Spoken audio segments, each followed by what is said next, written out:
Hello, എല്ലാവരുടെയും ഓണം ഒരുക്കങ്ങളൊക്കെ എവിടം വരെയായി? ഞാൻ കുറച്ച് ചിപ്സ് ഉണ്ടാക്കാമെന്ന് വിചാരിച്ചു.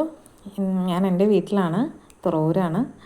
അപ്പോൾ അമ്മയ്ക്ക് ഭയങ്കര ആഗ്രഹം കുറച്ച് ചിപ്സൊക്കെ ഉണ്ടാക്കിയാൽ എന്താണെന്ന് ചോദിച്ചു. ഞാൻ പറഞ്ഞു അതിനെന്താ, നമുക്ക് കുറച്ച് ഉണ്ടാക്കാം എന്ന് വിചാരിച്ചിട്ട് കുറച്ച് കായ വാങ്ങിയിട്ട് വന്നു. ക്ലീൻ ചെയ്ത് ഇതേ ഉരുളിയിൽ കുറച്ച് വെളിച്ചെണ്ണയൊക്കെ ഒഴിച്ച് റെഡിയാക്കിക്കൊണ്ടിരിക്കുകയാണ്. എല്ലാവരും ചിപ്സൊക്കെ റെഡിയാക്കുവാണെന്ന് എനിക്ക് തോന്നുന്നു ഈ ഒരു രാത്രിയിൽ. ഞാൻ ഒത്തിരി വർഷമായി ചിപ്സൊക്കെ ഉണ്ടാക്കിയിട്ട്. കാരണം എൻ്റെ കുട്ടിക്കാലത്ത് ഇവിടെ ഭരണിയുടെ അകത്ത് നിറച്ചിട്ട് വെച്ചിരിക്കുന്ന ഒരു ഓർമ്മ മാത്രമേ എനിക്കുള്ളൂ ഇപ്പോൾ. കാരണം പ്രായമായി കഴിഞ്ഞപ്പോൾ അമ്മയെ ഇതൊന്നും ഉണ്ടാക്കാണ്ടായി, പിന്നെ എല്ലാം പാക്കറ്റായി. ഇപ്രാവശ്യം എന്തായാലും ഉണ്ടാക്കാമെന്ന് വിചാരിച്ചു. ഞാൻ ഉരുളിയൊക്കെ റെഡിയാക്കി അങ്ങനെ വറുത്തുകൊണ്ടിരിക്കുകയാണ്.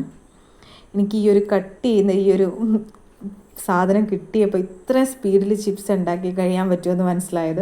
നേരത്തെ ഇരുന്ന് നമ്മൾ കത്തി കൊണ്ട് അരിഞ്ഞെടുക്കണമായിരുന്നു. ഇത് നിമിഷ നേരം കൊണ്ട് നമുക്ക് ഇത്രയും ചിപ്സ് പെട്ടെന്ന് ഉണ്ടാക്കി കഴിഞ്ഞു ഞാൻ.